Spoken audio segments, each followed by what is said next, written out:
بسم اللہ الرحمن الرحیم۔ دنیا بھر کے مسائل کی اگر درجہ بندی کی جائے تو اس فہرست میں غالباً ٹاپ کی جو چیزیں ہوں گی ان میں سے ایک مسئلہ غربت کا مسئلہ ہے۔ غربت کا مسئلہ عالمگیر مسئلہ ہے اور دنیا بھر کی حکومتیں، NGOs اور ماہرین معیشت اس مسئلے کو حل کرنے کی کوشش بھی کرتے ہیں اور تجاویز بھی دیتے ہیں، لیکن یہ مسئلہ بہت قدیم ہے۔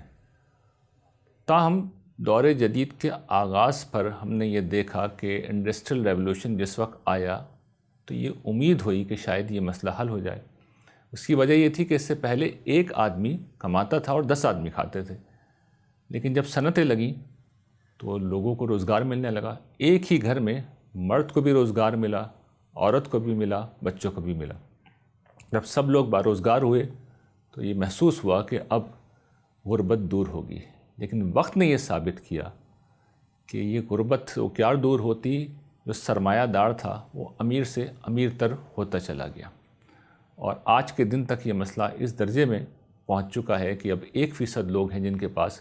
کل دنیا کی آمدنی موجود ہے۔ 20ویں صدی میں اس مسئلے کو حل کرنے کے لیے کمیونزم سامنے آیا اور اس نے دنیا بھر کی دولت کو یہ فیصلہ کیا کہ پورے معاشرے کی دولت کو حکومت کے قبضے میں لیا جائے، پھر لوگوں سے ان کی صلاحیت کے مطابق کام لیا جائے اور ضرورت کے مطابق معاوضہ دے دیا جائے۔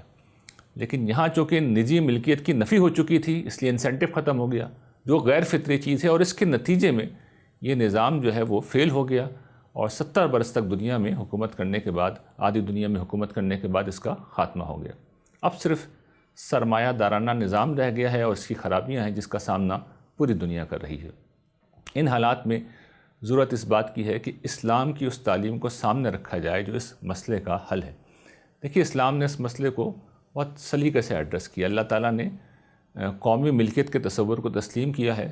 اور یہ قرآن مجید میں اس چیز کی طرف توجہ دلائی گئی ہے کہ وہ ساری املاک جو نجی ملکیت نہیں ہو سکتی، جیسے زمین یا سمندر، یا موجودہ دور میں فضا بھی اس مقصد کے لیے استعمال ہوتی ہے، یا وہ ریسورسز جو یہاں موجود ہیں جیسے معدنی ذخائر، نیچرل ریسورسز، یہ سب حکومتی کنٹرول میں ہوں گے تاکہ غریبوں کی فلاح و بہبود پر خرچ ہو سکے۔ اس کے بعد نجی ملکیت کی اجازت دی گئی، لوگ کاروبار کر سکتے ہیں، لیکن اب انہیں پابند کیا گیا کہ وہ زکوٰۃ دیں گے، اور زکوٰۃ صرف وہ نہیں ہوتی جو ہم سمجھتے ہیں کہ 2.5%، بلکہ اصل زکوٰۃ وہ ہوتی ہے جو پیداوار پہ ہوتی ہے، جو عشر اور نصف عشر کہلاتی ہے، یعنی 10% اور 5%۔ تو اس زمانے میں صرف یہ ایگریکلچر پہ تھی، اب پروڈکشن سروس انڈسٹری سے بھی ہوتی ہے اور انڈسٹریل پروڈکشن بھی ہوتی ہے، تو ان سب جگہوں پہ ہر پیداوار کے اوپر 10%، 5% زکوٰۃ دینی ہوگی۔ اچھا، اس کے بعد لوگوں کو اجازت ہے کہ وہ اپنے اخراجات کریں، جو بھی ان کی ضروریات ہیں اسے وہ پورا کریں، اور جو کرنا ہے اس میں سے کریں، جائیدادیں بنائیں، گاڑیاں خریدیں۔ لیکن سال اگر اس کے اوپر گزر گیا اور سال گزرنے کے بعد بھی ان کے پاس کچھ پیسے بچ گئے، تو پھر اس کے اوپر وہ 2.5% زکوٰۃ ہے جو ہمارے یہاں زکوٰۃ سمجھی جاتی ہے، یہ پھر 2.5% زکوٰۃ لوگ دیں گے۔ اس کے علاوہ یہ بات لوگوں کو بتائی گئی ہے کہ تم چاہو تو ان پیسوں کو جس طرح چاہے استعمال کرو، لیکن اللہ کی راہ میں خرچ کرو گے، دوسروں کو دو گے جو کہ غریبوں کا حق ہے، تو اللہ تعالیٰ تمہیں 700 گنا تک بڑھا کے دیں گے۔ تو یہ دونوں چیزیں رکھ دی گئیں، آزادی بھی دی گئی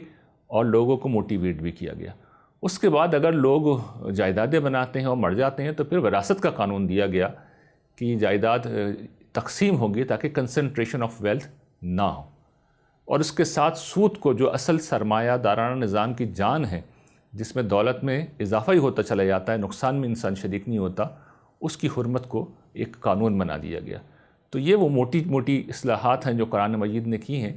اور اس کے بعد جب بھی ان پہ عمل کیا جائے گا تو معاشرے کے تمام طبقات کا بھلا ہوگا، امیر بھی اچھی طرح رہیں گے اور غریب کا بھی عصبی صورتحال یہ ہوگی کہ اسے بھی کشادگی حاصل ہوگی۔